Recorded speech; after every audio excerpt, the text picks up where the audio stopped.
Georges Simenon, the shelter of the drowned. Are you quite sure you won't come under the awning? The captain of the gendarmerie insisted, sounding slightly awkward. No, Maigret replied through his teeth, without removing the pipe from his mouth. He stood there, irritable, massive, and heavy, as he always was on his bad days, hands buried deep in his overcoat pockets. The brim of his hat had turned into a small reservoir. Water spilled over it at his slightest movement. That is how it usually happens. By pure chance, you get stuck in the most unpleasant affairs, the kind that are hardest to escape and which usually end in some form of tragedy. And usually you get stuck through your own stupidity or a moment of weakness, simply because you didn't dare say no while there was still time. That was exactly what had happened to Maigret, and not for the first time. The day before, he had arrived in Nemours on a matter of secondary importance to consult with Captain Paiement of the gendarmerie. The captain had turned out to be a pleasant, cultured man, a sportsman and a graduate of the Saumur Military Academy. He had graciously invited the inspector to honor his table and wine cellar, and then, as the downpour showed no sign of stopping, suggested he stay the night in the guest room. It was a dismal autumn. For 2 weeks, a steady rain had fallen, accompanied by thick fog. The restless, murky waters of the Loing carried away broken branches. Well, I knew it. It couldn't end any other way. No sleeping through the night. Maigret sighed when around 6 in the morning in total darkness, he heard the sharp ringing of the telephone. A few minutes later, the captain came to his door and called out in a low voice, "Are you awake, Inspector?" "Yes, I'm awake." "Would you agree to come with me to a place about 15 kilometers from here? A curious thing happened there tonight." And Maigret, of course, went with him. They arrived at the banks of the Loing, where the Nemours-Montargis highway runs alongside the river. The scene before them was enough to put anyone off rising early forever. A low, cold sky, slanting streaks of rain, the muddy brown waves of the river, and a little further off, poplars lined up along the canal. There was no village nearby. Only the Fisherman's Rest Inn stood solitary about 700 meters away.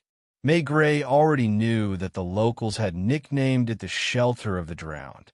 As for the current victims, nothing was yet known. A crane creaked. 2 men in oilskins, the kind sailors wear, were pumping air into a diving suit. Several cars were parked on the shoulder, while others sped past in both directions, slowing down, sometimes stopping to see what was happening, then driving on. Gendarmes bustled about. Further off, ambulances stood frozen, called out in the night as a precaution, but now clearly useless. They had to wait for the crane to hook the sunken car in the middle of the river beneath the rushing, turbid water and pull it to the bank. A 10-ton truck was parked at the bend, one of those stinking monsters that rumble along the highways day and night. No one knew exactly what had happened. The previous evening, around 8 o'clock, this 10-tonner was making its regular run between Paris and Lyon. At the bend, it had smashed into a car that had its lights off, knocking it into the river. The truck driver, Joseph Lecoin, thought he heard screams. The owner of the barge Belle Therese, moored on the canal about 100 meters away, also thought he heard cries for help. Both men met on the bank and, armed with a large lantern, tried to see something in the darkness. Then the driver continued to Montargis, where he immediately informed the gendarmerie. The area where the accident occurred was in the Nemours district. The local gendarmerie had also been notified, but since nothing could be done before dawn, the lieutenant had only woken the captain at 6 in the morning. The wait was agonizing. Men froze, hunching their shoulders, staring with indifferent eyes at the dirty waters of the Loing. The innkeeper stood nearby under a large umbrella, discussing the situation with the air of an expert. If the bodies aren't stuck in the car, they won't be found anytime soon. The sluices are all open. They'll float all the way to the Seine unless they catch on a snag. They couldn't possibly be stuck in the car, the truck driver argued. It was an open top. Interesting. What's interesting?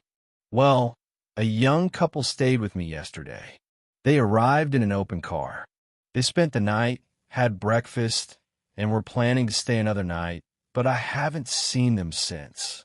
It couldn't be said that Maigret was listening to this chatter, but his brain recorded every word against his will. The diver finally surfaced, and the men in oilskins hurriedly began to unscrew his large copper helmet. "Go ahead," he said. "She's hitched up tight."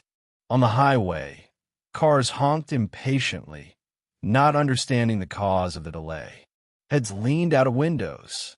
The crane, brought in from Montargis, made an incredible racket.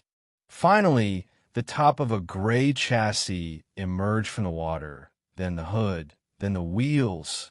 Maigret's feet had been soaked for a long time. His trousers were heavy with clinging mud. He would have gladly had a cup of hot coffee, but he didn't want to leave or trek back to the inn, and the captain didn't dare disturb him with any more talk. "Easy now, boys. Clear some space on the left." The front of the car bore the unmistakable scars of a collision, confirming the truck driver's story. At the moment of impact, the vehicle had been facing toward Paris. 1, 2, pull. Finally, the car was dragged onto the bank. It was a strange, haunting sight. The wheels were twisted, the fenders crumpled like discarded paper, and a thick layer of silt and river debris had already settled over the seats. The lieutenant of the gendarmerie noted down the license plate number, while the captain searched the dashboard for the owner's identification plate. The plate read, R. Dubois, Paris, 135 Avenue de Tournes. "I'll try to place a call there, shall I, Inspector?" Maigret's expression clearly said, "Do as you like. It's no concern of mine. This was a matter for the gendarmes, not for a chief inspector of the PJ." A sergeant sped off on a motorcycle to call Paris. Meanwhile, people swarmed around the car, salvaged from the depths. A dozen curious onlookers from passing vehicles had gathered. Some felt the bodywork, others tried to peer inside. Someone happened to turn the handle of the trunk. To everyone's surprise, the lid flipped open without effort. The man recoiled with a cry, and those standing nearby surged forward to get a better look. Maigret stepped up with the others, his brows furrowing. For the first time that morning, his voice rang out in command. "Back away. Don't touch a thing." Now he saw it too. He saw a human body, strangely folded, contorted in an unnatural pose, as if someone had forced it in there and struggled to latch the lid. A shock of blonde hair with a platinum sheen revealed it was a woman. "Captain, please clear the area. This is starting to smell like a very dirty business." And it was indeed a dirty job. Pulling a sodden corpse out of a trunk is never a pleasant task. Do you smell that? I certainly do.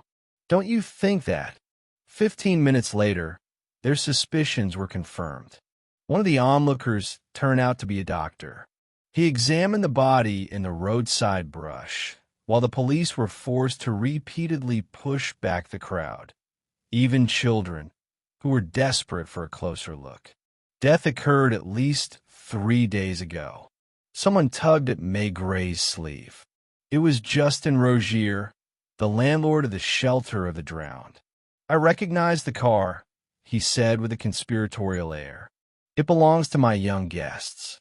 Do you have their names?" "Yes, they filled out the registration form." The doctor spoke up again. "You know, this woman was murdered. The weapon? A razor. Her throat was slashed. And still, the rain poured down. on the car, on the corpse, and on the dark figures scurrying about in the gray twilight of dawn. The rattle of a motorcycle signaled the sergeant's return. He hopped off the bike. The car no longer belongs to Monsieur Dubois. I just spoke with him. He sold it last week to a garage owner at the Port Maillot. And what did the owner say? I called the garage. The car was resold 3 days ago to a young man who paid in cash. Because of that, his name wasn't registered anywhere. But I have the name written down. The landlord cried out impatiently, feeling he wasn't being given enough attention. Come back to the inn with me, and I'll... A ginger-haired man approached, the editor of the only newspaper in Montargis and a correspondent for one of the major Parisian dailies. No one knew how he'd managed to gather his facts, because Maigret had brushed him off immediately, and so had Captain Paiement. This didn't stop him, however, from occupying the inn's telephone booth for a solid 15 minutes. An hour later, a swarm of reporters were thrusting their credentials at the gendarme guarding the entrance to the inn. Among them were photographers, climbing onto tables and chairs, snapping pictures of everyone in sight, regardless of their connection to the drama. Maigret received a reply from Paris over the phone. The Chourit agrees. Since you're already on the scene, you are to lead the official inquiry. An inspector from the Quai d'Orfèvres will arrive to assist you during the day. Yes, a strange business indeed. And a strange inn, sitting right where the highway made its sharpest turn. Maigret had already learned that this was the third car to plunge into the Loing at this exact spot in 5 years. The first 2 cases have been less mysterious. Cars speeding too fast for the bend, failing to turn in time, and flying into the river at full tilt. In one, a family of 5 had drowned. In the other, there had been only 1 victim. Yes, the inn had earned its nickname. Besides, on Whitsunday, a young woman had drowned herself there over some personal sorrow, while her husband sat peacefully with a fishing rod just 100 meters away. The shelter of the drowned. One had only to glance at the telephone booth, where journalists were now taking turns, to realize that before evening fell, the name would be famous across the entire country. The mystery of the shelter of the drowned. Crime at the shelter of the drowned. The corpse in the trunk. The riddle of the gray car. Imperturbable and heavy, Maigret smoked his pipe and ate a massive ham sandwich with visible appetite, washing it down with beer. He gazed upon the usual commotion, the kind that always complicates police work, without a shred of curiosity. Among the crowd milling about, only 2 men interested him, the bargeman from the Belle Therese and the truck driver. The bargeman approached him first, beginning respectfully. You know, Inspector, we get a bonus for speed. I was supposed to cast off at dawn, so if it's possible, were you due to unload? At the Quai de la Tournelle in Paris. We still have a full day's travel on the canal, and nearly as much on the Seine. We won't arrive until the day after tomorrow in the evening. Maigret made him repeat his testimony. We had finished supper, and my wife had already turned in. I was about to lie down myself when I heard a peculiar noise. You can't make out much from our cabin. I poked my head out of the hatch, and it sounded as though someone was calling for help. What kind of voice was it? Hard to say. The rain was drumming against the iron plating of the deck. The voice came from far off. A woman's voice or a man's? A man's, I'd say. How much time passed after the first noise you heard? Hard to tell. I was taking off my shoes, putting on my slippers. And what did you do then? I couldn't very well go out in slippers. I went back down, put on my leather jacket and rubber boots. My wife wasn't asleep yet, and I told her, maybe someone's drowning. Maigret asked, why did you assume someone was drowning? You know, when you live on the river or the canal and you hear cries for help, it's clear Someone is drowning. I pulled 5 people out with my boat hook already. So, you headed toward the river?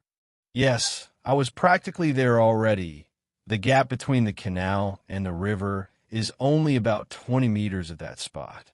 I saw the truck's headlights, and then a hulking fellow walking along the bank. The driver? This man here? Yes. He said he'd hit a car, and it had gone straight into the river. That's when I ran back for my electric torch.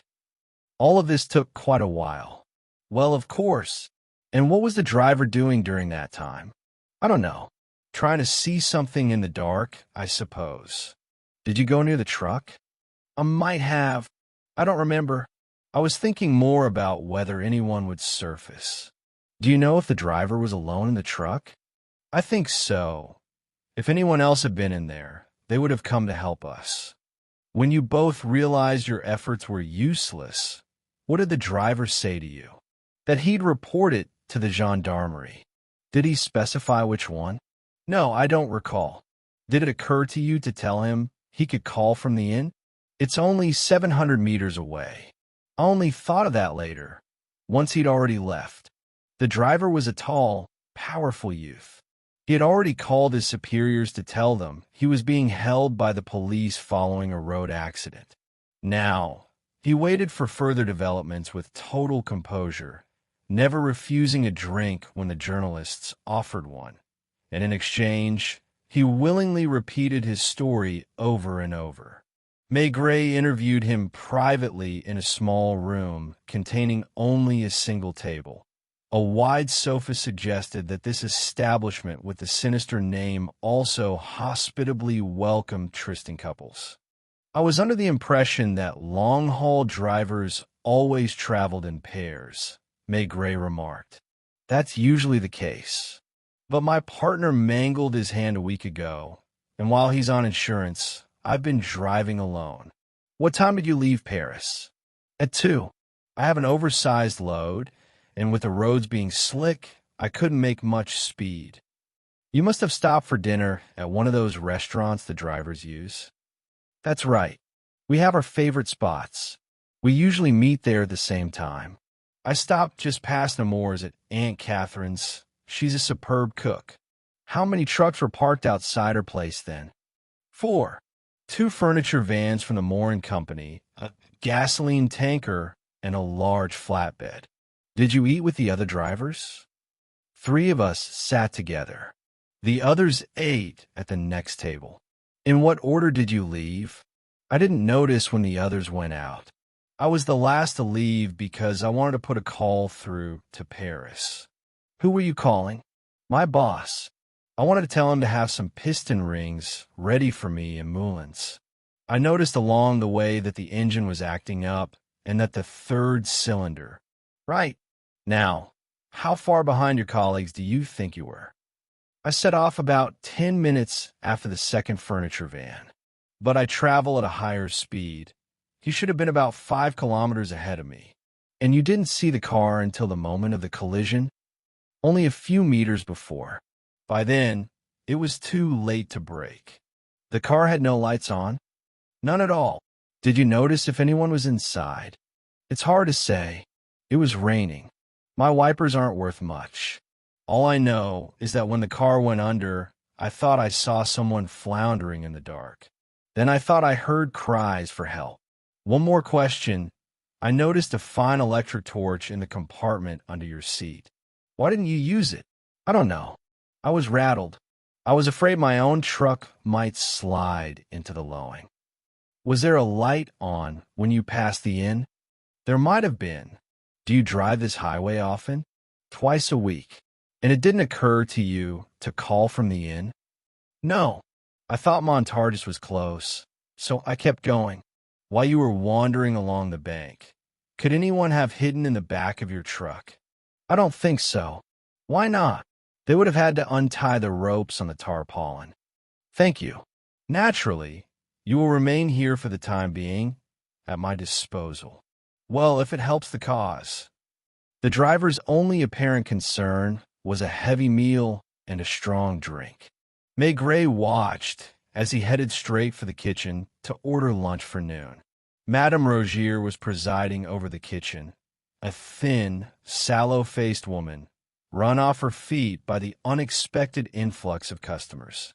To make matters worse, she couldn't get near the telephone, which was being besieged by journalists, and was unable to call the town to order supplies. Lily, the young maid, with a face far too clever for her age, was joking with everyone as she served aperitifs, while the landlord hadn't a single free moment behind the bar. It was the dead season. In summer, the place was filled with tourists, lovers, and fishermen.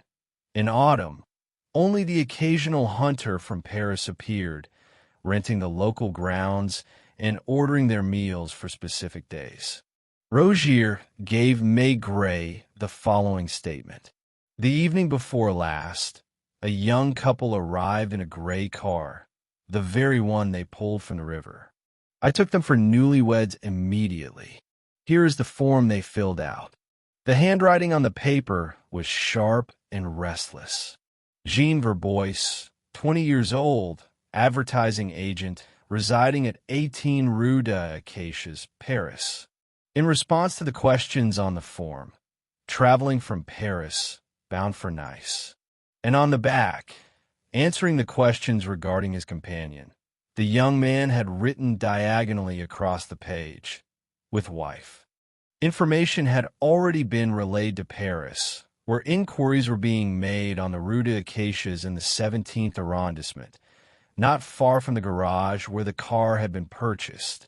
There was a very pretty girl with him, about 17 or 18, the landlord continued. I called her the Rosebud when talking to my family. She wore a dress that was much too light for the season and a sporty type of overcoat. Did they have luggage? One suitcase. It's still upstairs in the room. The suitcase contained only men's clothing and linen. Clearly, the mysterious girl's departure had been an abrupt one. Did they seem anxious to you? Not at all. To tell the truth, they were more concerned with love. They spent the better part of yesterday in their room. They ordered breakfast to be sent up, and Lily remarked that it wasn't particularly pleasant serving people who made no effort to hide their feelings from strangers. You understand me. Did they tell you why they stopped only 100 kilometers from Paris when they were supposedly heading for Nice? I think it was all the same to them where they stopped, as long as they could lock themselves in a room. And the car. It stayed in the garage. You've seen it, a good car, but an old model. The kind bought by people who aren't exactly wealthy. It looks decent enough and costs less than a new model. You weren't curious enough to open the trunk? I would never permit myself such a thing. Maigret shrugged his shoulders. The landlord's integrity was not his most striking feature, and besides, the inspector knew just how inquisitive people in that profession could be. In short, they intended to return to you for the night? Yes, for dinner and to sleep. We waited for them until 10 o'clock, and only then did we clear the table. At what time did the car leave the garage? Wait, it was already dark. About 4:30, I think. I assumed that after sitting in their room all day, the young people wanted some fresh air, perhaps to drive to Montargis or somewhere nearby. The suitcase was still upstairs, so I wasn't worried about the bill. You knew nothing of the accident? Nothing, until the gendarmes arrived around 11 last night. And you immediately thought it was your guests? Yes, I was frightened for them. When a young man drove out of the garage, I noticed he wasn't very confident behind the wheel. He seemed new to driving. And we know that bend in the river. You didn't catch anything strange in their conversation? I wasn't listening to their talk. The facts of the case. The case stood as follows. On Monday, around 5 in the afternoon, one Jean Verbois, 20 years old, an advertising agent living at 18 Rue des Acacias, bought a high-quality but outdated car from a nearby garage. He paid with 5,000 franc notes. As reported to Maigret over the phone, the garage owner noted that his client still had a thick wad of cash left in his wallet. Verbois did not haggle and stated he would replace the owner's nameplate the next day. He had come to the garage alone. As for how and where he spent Tuesday, there was no information yet. On Wednesday evening, Verbois arrived in his car at the shelter of the drowned, 100 kilometers from Paris, in the company of a young girl whom the landlord, a man with a practiced eye, took to be from a respectable family. On Thursday, the young couple drove out, ostensibly for a ride through the countryside. A few hours later, that same car, parked with its lights off on the shoulder of the highway, 700 meters from the inn, was struck by a truck. The driver and the bargeman both claimed to have heard cries for help in the darkness. There was no trace of Jean Verbois or the girl. Since morning, the local gendarmerie had been searching the entire district but had found nothing. Neither at the stations, nor the farms, nor in other inns or on the roads had anyone been seen who fit their descriptions. The corpse found in the trunk belonged to a woman between 45 and 50 years old, well-groomed and elegantly dressed. The forensic medical examiner confirmed the words of the passing doctor. The woman had been murdered on Monday with a razor. Furthermore, though with less certainty, the expert suggested that the body had been shoved into the trunk only several hours after death. Consequently, when a young couple arrived at the inn, there was already a dead body in the trunk of their car. Did Verbois know it was there? Did his young companion know? How did their car come to be sitting at the edge of the road at 8 in the evening with its lights extinguished? Had they stopped because of some mechanical failure that a novice driver couldn't handle? Who was in the car at the moment of impact? And who was it that cried for help in the night? The captain of the gendarmerie showed remarkable social tact. He did not disturb Maigret during the interrogations, focusing instead on gathering as much information as possible with his subordinates. 10 flat-bottomed boats crisscrossed the Loing, dragging the bottom with long hooks. Men with poles waded through the water near the banks, while others inspected the locks. The journalists behaved at the inn as if they were in occupied territory, taking charge without ceremony and filling the house with noise and bustle. The Belle Therese had set sail for the Quai de la Tournelle with its cargo of tiles, and Joseph Lecointe, indifferent to the chaos, enjoyed his unexpected paid vacation with philosophical calm. The newspaper headlines were growing bolder and more sensational. The record was set by a reporter who wrote, "Two young lovers cart a corpse in their trunk," followed by a line in italics. "The murky waves of the Loing swallow the criminals and their victim." This was the most grueling phase of the investigation. Maigret was in a foul mood and spoke to no one, offering only angry grunts in response to questions. He drank beer and smoked his pipe, pacing the room like a caged bear. In this early, uncertain period, every new piece of information seemed to contradict the last. One searches in vain for a guiding thread among the mass of facts, fearing at every turn a mistake that might lead down a false trail. To crown his misery, the inn was poorly heated. It had central heating, which for the perennially chilled Maigret was a true penance. The cooking was mediocre, and the cook had begun watering down the sauces to meet the growing demand. "I hope you'll forgive me for saying this, Inspector." With a subtle smile, Captain Paiement sat down beside Maigret, who looked as sullen and gloomy as the weather itself. "I know you're annoyed with me, but I'm simply delighted that I managed to detain you. I'm beginning to think this road incident, so mundane at first, is becoming one of the most mysterious cases imaginable." Instead of answering, Maigret helped himself to a plate of potato salad, sardines, and beets, the standard appetizer of poor restaurants. When we find out who this beautiful girl in love is. A large, mud-spattered car pulled up to the door of the inn. A liveried chauffeur opened the door for a graying man who instinctively recoiled from the photographers already aiming their cameras at him. "Look," Maigret said softly. "I'll bet that's her father." The inspector was not mistaken, though his fears of a harrowing scene were misplaced. The notary, Monsieur La Pommeraye, carried himself with remarkable restraint and dignity. He skillfully evaded the besieging journalists and followed Maigret into the small parlor. Germain La Pommeraye, notary from Versailles, he introduced himself.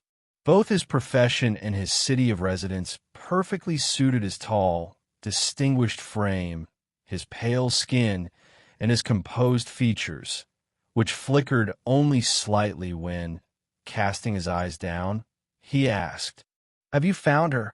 "I am forced," Maigret said with a sigh, "to ask you a few very specific questions, for which I apologize in advance." The notary made a gesture that said, "Well, it can't be helped.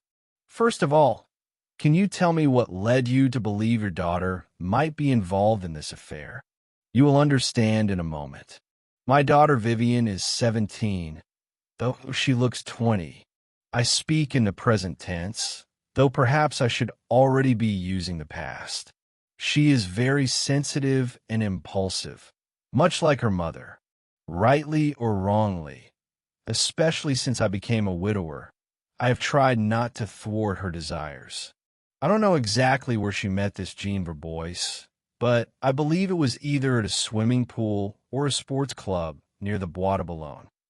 Are you personally acquainted with Jean Verbois? I saw him once. My daughter, as I told you, is very impulsive. One evening, quite out of the blue, she announced, "Father, I'm getting married." Maigret stood up and abruptly threw open the door, casting a contemptuous look at a journalist eavesdropping at the keyhole. "Please continue." At first, I tried to laugh it off. Then, seeing she was serious, I asked to meet her intended. That was how Jean Verbois appeared in Versailles one afternoon. One detail bothered me immediately. He arrived in an expensive sports car borrowed from friend. I don't know if you'll understand me. Young people have a right to be ambitious, but I do not like it when a 20-year-old satisfies a craving for luxury, especially luxury in poor taste, through such cheap means. In short, the meeting was a cold one. Worse than that, it was openly hostile. I asked the young man what means he had to support a wife, and I received a perfectly candid reply. That until he reached a more brilliant station in life, my daughter's dowry would, at the very least, keep her from starving. As you can see, he is a fully formed specimen of the petty, cynical careerist, both in his words and his manner. At one point, I even wondered if this cynicism was merely a pose, masking a deep-seated shyness and insecurity. Verbois delivered a long-winded speech about the excessive rights parents claim for themselves and the backward ideas of a certain class of the bourgeoisie, of which he graciously considered me a perfect example. After an hour of such talk, I showed him the door. "When did this happen?" Maigret asked. "Not even a week ago. When I spoke to my daughter afterward, she declared she would marry no one but Verbois, that I had misunderstood him, failed to appreciate his worth, and so on. Believe it or not, she threatened that if I did not consent to the marriage, she would run away with him. And you didn't give in?" Alas, I did not believe the threat was serious. I thought time would settle things. And then, on Tuesday afternoon, Vivian vanished. That same evening, I went to Verbois's apartment on the Rue des Acacias, and there I was told he had left. I questioned the concierge and gained the firm conviction that he was accompanied by a young girl. In other words, Vivian. That is why today, when I read the newspapers, He did not lose his self-control or his dignity. However, beads of sweat broke out on his forehead as he spoke, looking away. I ask only one thing of you. Inspector, be frank with me. I am strong enough to take a direct blow, but I doubt I could survive a long seesaw of hope and despair. In your opinion, is my daughter alive? Maigret answered after a long pause. Allow me first to ask you one final question. You seem to know your daughter well. As I see it, her love for Verbois is a total thing, not only passionate but romantic. Don't rush your answer. Suppose your daughter had gone to her lover. Forgive the blunt word, but it is, unfortunately, the accurate one. And there she learns that, in order to have the means necessary to escape with her, he was forced to commit murder. Both men fell silent. Finally, Monsieur La Pommeraye sighed. I don't know. I will tell you something, Inspector, that no one else knows. I told you I am a widower. That is true. My wife died 3 years ago in South America, where she had fled 11 years ago with a coffee planter. When she left my house, she took 100,000 francs from the safe in my office. And Vivian is like her mother. He winced when he heard Maigret mutter with a sigh. Let's hope so. What do you mean by that? You see, if Jean Verbois has no reason to fear his companion, he will not wish for her death. If, on the contrary, having discovered the corpse in the trunk, your daughter was revolted and made some kind of threat, I understand your thought, but the course of events seems different to me than what the papers describe. The car was not empty at the moment of impact, since the driver and the bargeman heard cries for help. Verbois and Vivian had no reason apart. Consequently, the river has been dragged since morning. So far, nothing has been found. May I ask you to come upstairs with me to the room this couple occupied? It was a perfectly ordinary room. Floral wallpaper, a nickel-plated bed, a mahogany wardrobe with a mirror. On the dressing table sat a razor, a shaving brush, and 2 toothbrushes, one of them brand new.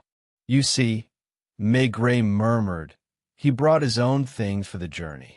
But along the way, they had to stop to buy a toothbrush for the girl and these travel slippers under the bed. Still, I would like to find some proof that we are indeed talking about your daughter. There it is, the father said sadly, pointing to the rug where a fallen earring glittered. Vivian always wore these earrings. They belonged to her mother. One of them has a faulty clasp. She has lost it many times and by some miracle always found it. Here it is. Do you think there is even a faint hope she is alive? Maigret did not dare tell him that. In such a case, Mademoiselle Vivian La Pommeraye would likely be charged as an accessory to murder. He had to insist that the notary return to Versailles. The rain did not let up, and the shelter of the drowned looked more and more like a military headquarters. The journalists, bored with watching the river workers in the rain, had settled down to play cards with an air of indifference. The captain of the gendarmerie placed his car at the inspector's disposal, but Maigret did not use it. To those unfamiliar with his methods, his seemingly disconnected actions offered little hope. When they saw Maigret head for the telephone booth, the journalists decided this was their chance to learn the news and crowded around the door with their usual professional lack of ceremony. It turned out that Maigret was calling the Paris Observatory, inquiring about the latest weather report and pressing for specific details. So, there was no moon last night around 8 o'clock. And the forecast for today? Repeat that, please. It rises at 12:12 a.m.? Thank you. When he stepped out of the booth, his face wore an expression of complete satisfaction. He even allowed himself a touch of mischief as he tossed a remark to the journalists. Good news, gentlemen. This downpour is going to last at least another 3 days. After this, Maigret held a long conversation with Captain Pieman, who soon vanished and did not reappear for the rest of the day. The drinking was heavy. Someone had discovered that the landlord kept an excellent sparkling Vouvray, and everyone felt it their duty to sample it. Lily scurried incessantly between the tables, pushing away the customers' inquisitive hands with only half-hearted severity. By 4:30, it was already dark, and the search in the Loing was called off. Besides, it seemed increasingly unlikely that the river would yield any bodies, which the current might have carried as far as the Seine by now. A tow truck arrived to remove the wrecked car from the highway, where it had been obstructing traffic. It was taken to Montargis and placed at the disposal of the police. At 6 p.m, one of the reporters called out to the landlord, "What are you serving us for dinner?"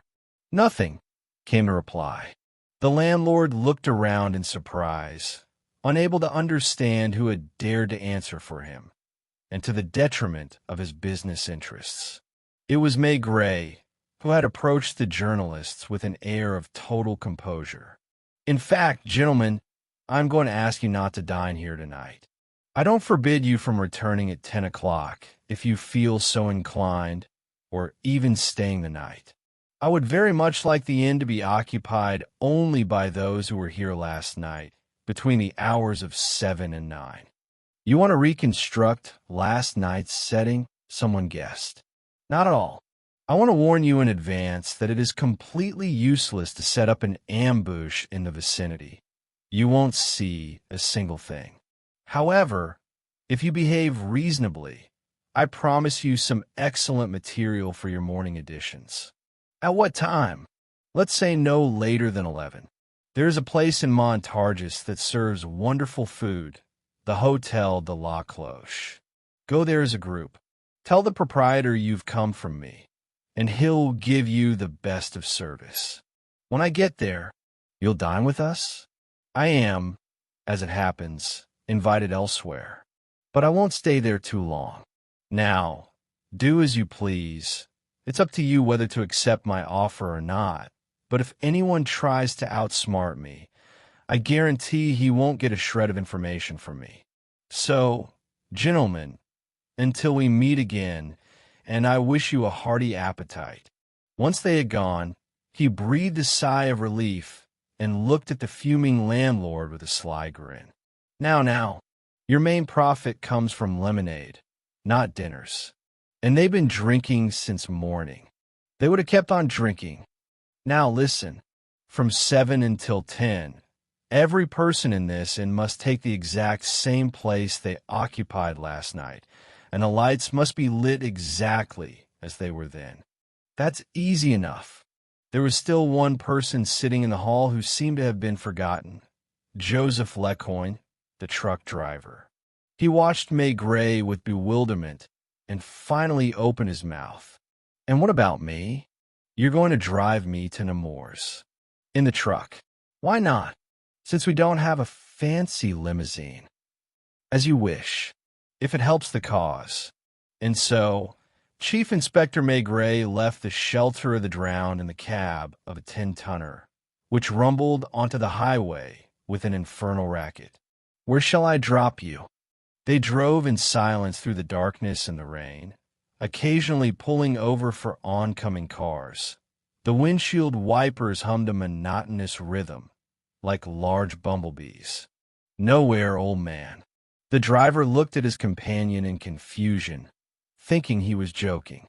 "Well, what then? Back to Paris?" "No. Wait, let me check the time." He had to flick his lighter to see the hands of his watch, which showed 7:30. "Right. Stop at the first bistro you find. We have plenty of time." Maigret turned up the collar of his overcoat, crossed the pavement, and stepped up to the counter of a small bar along with Lecoin, who was baffled by the sudden change in the inspector's demeanor. No, there was no threat in him now, nor did he show any ill temper. On the contrary, he was calm. Occasionally, his eyes even twinkled.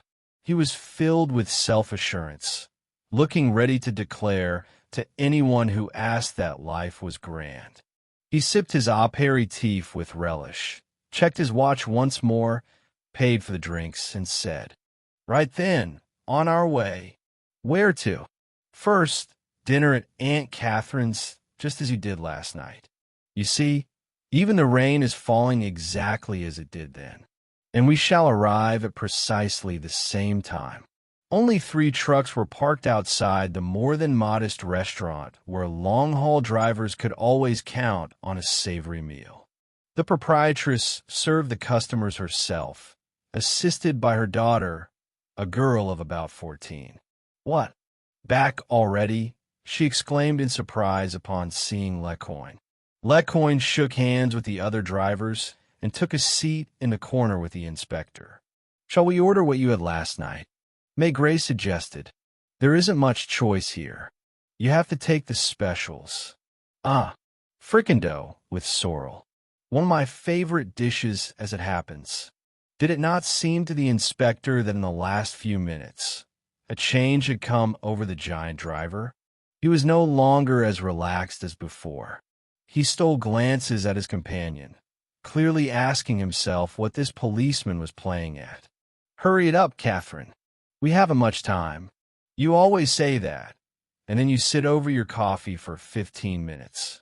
The fricandeau was excellent, and the coffee was far better than what one usually finds at a bistro. From time to time, Maigret pulled his watch from his pocket.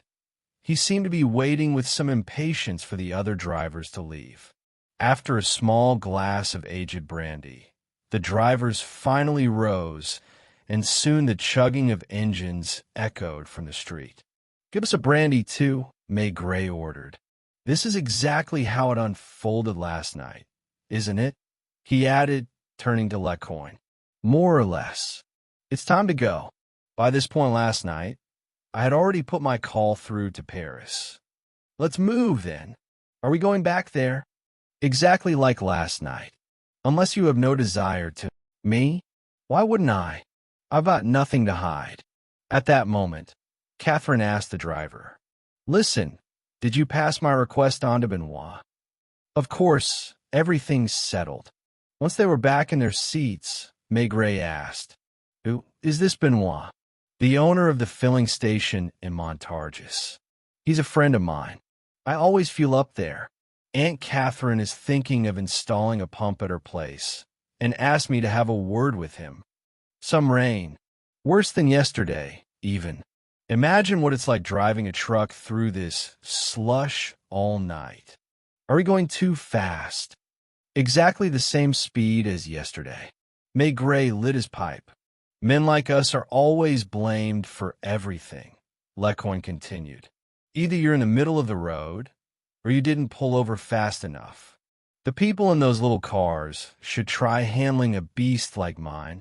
Suddenly, he cursed and slammed on the brakes, so violently that Maigret nearly smashed his head against the windshield. "What the devil?" Joseph Lecoin cried out. He glared at his companion, his brow furrowed, and said angrily, "Did you order that to be put there?" Indeed, in the exact spot where Lecoin had smashed into Jean Verbois's car the night before, there sat another vehicle. It was the same shade of gray. The rain was pouring. The darkness was absolute, and there were no lights on in the car. And yet, the truck had come to a halt more than 3 meters away from it. A flash of anger crossed the driver's face, but he checked himself and grumbled. "You might have warned me. What if I hadn't seen it in time?" "True," Maigret replied. "And we were talking too." "So what?" "Well, yesterday you were driving alone. Your attention wasn't being distracted." Lecoin asked, shrugging his shoulders, "What is it you want now?" "Let's get out. Over here." "Wait. I want to conduct an experiment." "Call for help." "Me? The ones who were shouting here yesterday aren't around. You'll have to stand in for them."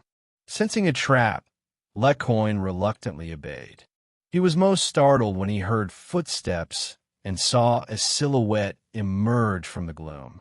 "Come closer," Maigret called out. It was the bargeman from the Belle Therese, whom the inspector had summoned again through the gendarmerie without informing anyone. Well, how was it? Hard to say for certain, the bargeman replied, but it sounded very much like yesterday to me. What sounded like yesterday? Lecoin barked.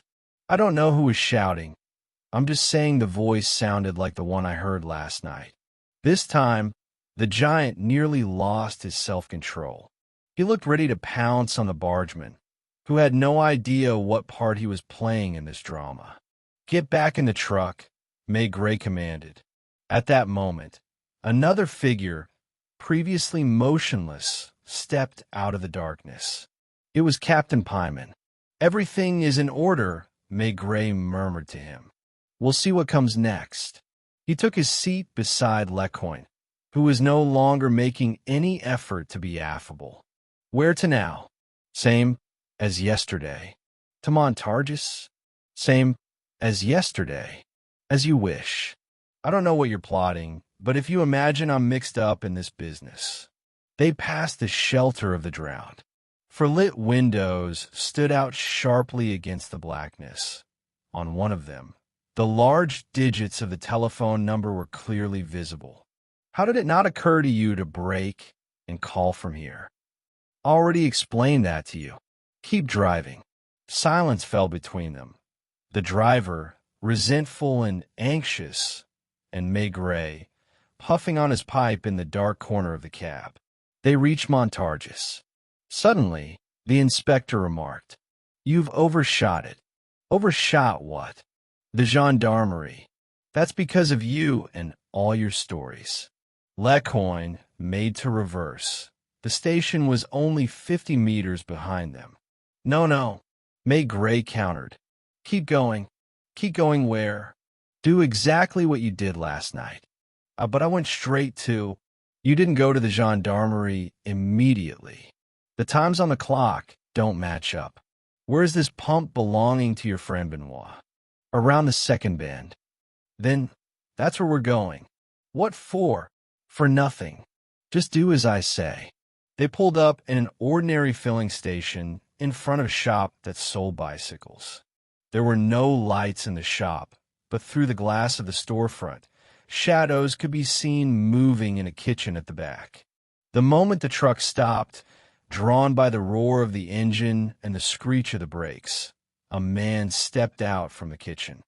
How many liters? The man asked, glancing at the truck. But a moment later, he recognized the vehicle, looked at Lecoin, and asked, What are you doing here? I thought, give me 50 liters. Maigret sat in his corner, invisible to the station owner. Benoit, believing he was alone with his friend, might have spoken further, but Lecoin sensed the danger and hurried to speak. Well, Inspector, do you need anything else here? You're not alone. No, I've got the police with me. They're reconstructing the events, as they put it. I don't understand a lick of it. You know how it is, always squeeze the little guy, even though. Maigret hopped down to the ground and entered the shop, much to the owner's surprise. Through an open door, he caught sight of the man's wife in the back room. Lecoin is asking if everything is all right. He ventured, testing the waters. She looked at him with suspicion, leaning forward to see better through the glass, and asked, Is Lecoin actually here? He's taking on fuel. And did he get through his trouble without any bother? Anxious and surprised by the sudden appearance of this man in a bowler hat, the woman headed for the door. In the darkness, she could hardly distinguish faces. Listen, Paul, she called to her husband, who was busy at the pump. Is Lecoin really here? Maigret calmly filled his pipe and lit it, sheltering from the wind against the wall of the shop. The flare of the lighter momentarily illuminated the nickel-plated handlebars of the bicycles. Are you coming, Paul? And then the inspector clearly heard one man ask the other in a whisper, What are we going to do? As a precaution, Maigret gripped the revolver in his pocket, ready to fire through his coat if necessary. The street was deserted and unlit, and a man as massive as Lecoin could floor an opponent with a single blow. "Well, what would you do?" The woman stood on the threshold, shivering from the cold. Joseph Lecoin climbed heavily down from his seat and took 2 hesitant steps along the pavement. "Shall we step inside for a talk?" Maigret suggested politely. Benoit hung up the hose. Lecoin, still indecisive, screwed the cap back onto the fuel tank. Finally, he grunted as he headed toward the shop door. In the end, this wasn't part of the bargain. "Come in, Inspector." It was a typical artisan's flat, with a carved oak sideboard, a checkered oilcloth on the table, and those ridiculous pink and mauve flower vases one usually wins at a fair. "Sit down," the woman whispered, mechanically wiping the table in front of Maigret. Benoit took a bottle and 4 glasses from the sideboard and filled them in silence. Lecoin sat astride a chair, leaning his elbows on the back. "You suspected something?" he asked, looking Maigret straight in the eye. "For 2 reasons. The bargeman heard only a man's voice, which struck me as odd since there was a girl in the car. Had she fallen into the water, being a good swimmer, she could have stayed afloat for some time and called for help. Furthermore, when such an accident occurs, people don't drive 20 kilometers to warn the gendarmerie when a telephone is right at hand." The windows of the inn were lit. The thought couldn't have failed to cross your mind. "True," Lecoin agreed. "That was his order. He was in the truck, wasn't he?"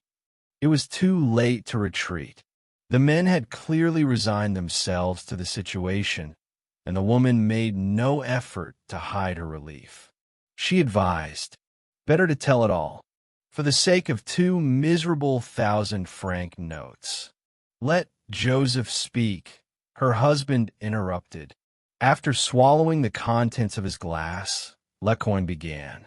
"Suppose everything happened exactly as it did tonight. You're right. It was pouring rain, that's true, and my wipers are worthless, but my eyes are sharp and my brakes are good. I wouldn't have hit a car standing in the road. I stopped 1.5 meters away from it. I thought they'd had a breakdown and got out to help, and that was when I saw the young lad. He was out of his mind. He asked me if I wanted to earn 2,000 francs. To help him push the car into the water?" Maigret asked. "He could have pushed it himself. He was trying to do just that when I pulled up. But the main thing was he wanted to get far away so no one would find out where he'd gone. If it had been just him, I wouldn't have got involved. But he had the girl with him. Was she alive? Of course. To win me over, he explained it this way. Their families wouldn't let them marry, but they were in love. If people thought they had committed suicide, they wouldn't be hunted or torn apart. I can't stand that sort of nonsense. But if you'd seen that poor girl shivering in the rain. In short, I helped them shove the car into the Loing. They climbed into the truck, and he asked me to shout for help just to make it look real. So I did. The idea was for everyone to think they were dead. After that, I only agreed to drive them as far as Montargis. Along the way, I realized the lad was no fool. He knew he couldn't stay at an inn, and he didn't dare board a train. He asked if I knew someone who, for 2,000 francs, would shelter them for a few days until the investigation blew over. I thought of Benoit. We truly believed they were just a pair of lovers. We had the brother-in-law's room sitting empty. He's away in the army, the woman added. Are they still in the house? Only him. She's gone. What do you mean? Maigret looked around, a sudden sense of dread taking hold. This afternoon, the owner began. When I read the paper, I went up to them and asked if this story about a corpse was true. The girl snatched the paper from me, scanned it quickly, and took advantage of the open door to bolt from the room. Without a coat, no hat. And the boy, he swore to me he didn't understand any of it. that he'd only just bought the car and hadn't even bothered to look in the trunk. "Is there no other door to this house?" The owner shook his head, and at that very instant, they heard a crash from the street. Maigret lunged out of the house and found the young man sprawled on the pavement. He was struggling in vain to stand and flee, despite having broken his leg in the leap from the second floor. It was a tragic, pathetic sight. Beside himself with rage, Verbois refused to surrender. "Stay back. I'll shoot." Maigret charged him, but the boy didn't fire, whether out of fear or a total loss of nerve. "That's enough. Quiet down." The young man unleashed a torrent of abuse at the driver, the station owner, and his wife, accusing them of betrayal. He was the perfect specimen of a soul gone wrong. Maigret, unfortunately, had met his kind many times before and knew them well. Cunning, envious, ravenous for pleasure and money, and willing to commit any crime to get them. "Where is Vivian?" Maigret asked as he snapped the handcuffs shut. "I haven't the slightest idea." "So, you managed to convince her that you were ditching the car solely to fake a lover's suicide?" "She wouldn't leave my side for a second." "It's a heavy burden, isn't it, to haul a corpse around that you just can't get rid of?" It was a vile crime, stupid, brutal, and doomed to fail from the start. Once he realized his plan to marry into the La Pommeraye family had collapsed, and their fortune would slip through his fingers even if Vivian ran away with him, Jean Verbois decided to profit from his older, long-time mistress. He had lured her to his place, murdered her, seized her money, and spent a portion of it on a cheap car, intending to dump the body in some deserted spot. But then Vivian had appeared unexpectedly, brimming with her first love, her passion, and a fierce resolve never to return home. She wouldn't leave him. Time passed. The car drove further and further, carrying its silent passenger. Vivian was drunk on her honeymoon, never suspecting she was at the heart of a horrific tragedy. She was embracing her lover, while he could think of nothing but how to rid himself of his ghastly cargo at any price. And so, in a fit of desperation, he had devised the suicide ruse.